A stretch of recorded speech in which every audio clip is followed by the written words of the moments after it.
Hello friends, welcome to more creative. दोस्तों, आज 11 नवंबर दिन सोमवार है। वही हिंदी महीना कार्तिक और शुक्ल पक्ष की दशमी है। तो चलिए शुरू करते हैं आज की बड़ी खबरें। यदि आपको खबरें पसंद आए तो वीडियो को लाइक जरूर करिएगा और आप हमें प्रदेश के किस जिले से देख रहे हैं कमेंट बॉक्स में जरूर बताइएगा। दोस्तों, यदि आप चैनल पर नए हैं तो चैनल को सब्सक्राइब कर बेल आइकन पर क्लिक कर दें ताकि अगला वीडियो आपको शीघ्रता से मिले।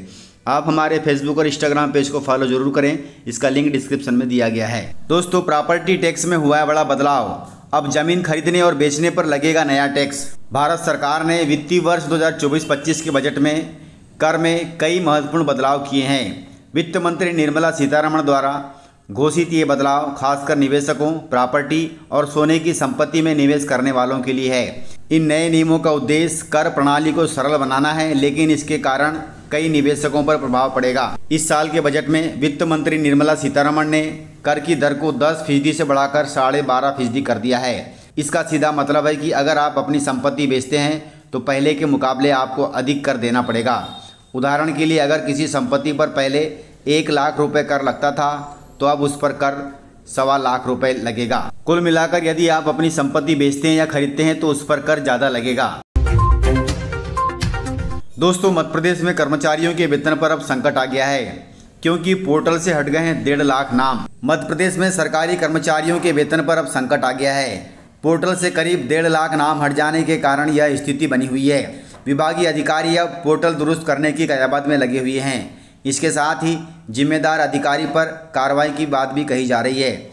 बताया जा रहा है कि कर्मचारियों की मृत्यु हो जाने, सेवानिवृत्त हो जाने, बर्खास्त किए जाने के कारण या फिर इस्तीफा देने के कारण पोर्टल से नाम डीएक्टिवेट कर दिए गए हैं।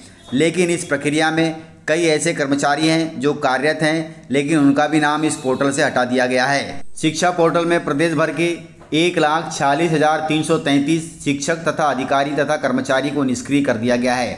लेकिन इन निष्क्रिय नामों में हजारों टीचर तथा अधिकारी ऐसे हैं जो अभी भी कार्यरत हैं। अब लोक शिक्षण संचालनालय ने निष्क्रिय किए गए हजारों कर्मचारियों के नामों का परीक्षण करने को कहा है ताकि उनको वेतन दिया जा सके। और ये सब विभाग की गलती के कारण हुआ है, जिसके चलते कार्यरत कर्मचारी परेशान हैं और उन्हें वेतन नहीं मिल रहा है।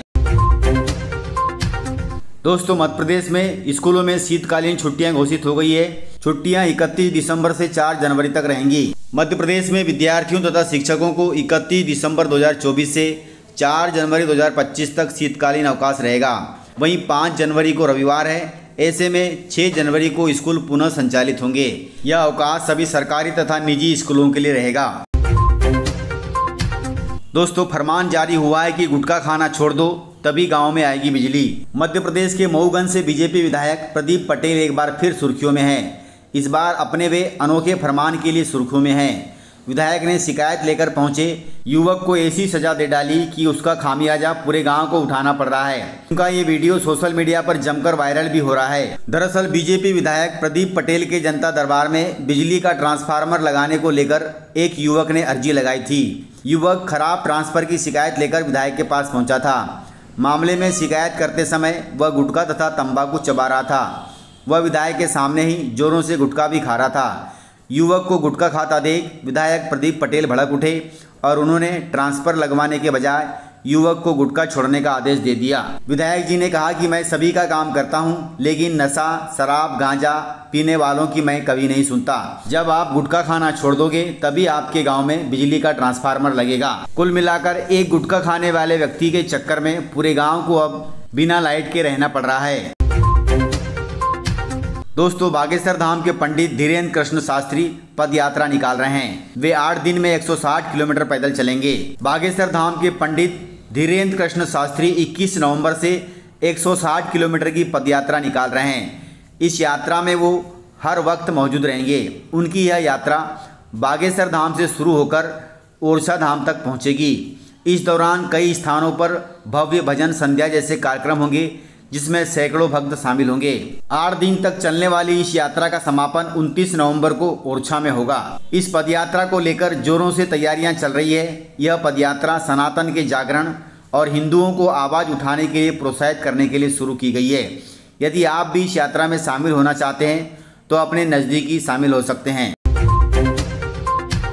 दोस्तों पीएम जनमन योजना में शिवपुरी जिले ने बनाया है पूरे प्रदेश में कीर्तिमान। पीएम जनमन योजना की शुरुआत 15 नवंबर 2023 को प्रधानमंत्री मोदी ने अति पिछड़ी जनजातियों के उत्थान के लिए बिरसा मुंडा जयंती के अवसर पर शुरू की थी। वहीं मध्य प्रदेश के शिवपुरी जिले में पीएम जनमन योजना में उल्लेखनीय काम हुआ है। शिवपुरी जनपद में देश का पहला आवास और 1000 आवास पूर्ण करके पूरे प्रदेश और देश में पहला स्थान प्राप्त किया है। शिवपुरी जिले में वर्तमान में कुल 36,620 शहरिया हितग्राहियों के लिए आवास स्वीकृत किए जा चुके हैं, जिसमें 7,064 आवास पूर्ण कर लिए गए हैं।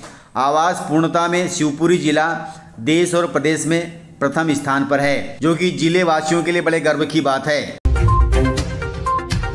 दोस्तों मुख्यमंत्री मोहन यादव ने बड़ा ऐलान किया है। ऐलान के तहत उन्होंने कहा कि लाडली बहना योजना की राशि और बढ़ाई जाएगी। इंदौर के नेहरू स्टेडियम में शनिवार को 5,000 युवतियों ने एक साथ तलवारबाजी का रिकॉर्ड बनाया। इस आयोजन के साक्षी बने मुख्यमंत्री मोहन यादव। उन्होंने कहा कि हमने लाडली बहना के खाते में 18वीं किस्त डालकर महिला सशक्तिकरण को बढ़ाया है।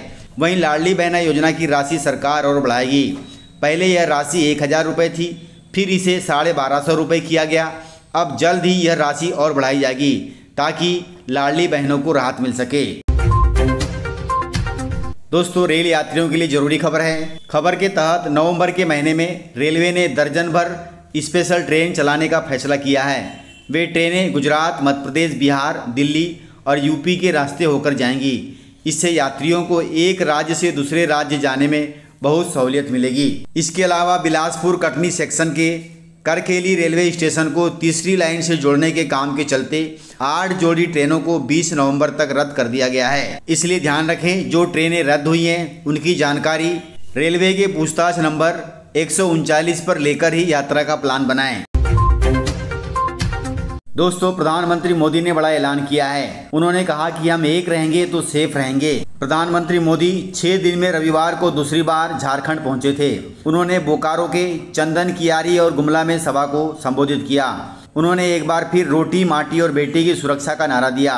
उन्होंने कहा कि जब देश में डॉक्टर मनमोहन सिंह प्रधानमंत्री थे तो सोनिया गांधी सरकार चलाती थी। उन्होंने झारखंड को कुछ नहीं दिया, राज्य बनने का भी विरोध किया था। हमने ही झारखंड बनाया है, अर्थात बीजेपी ने ही झारखंड बनाया है।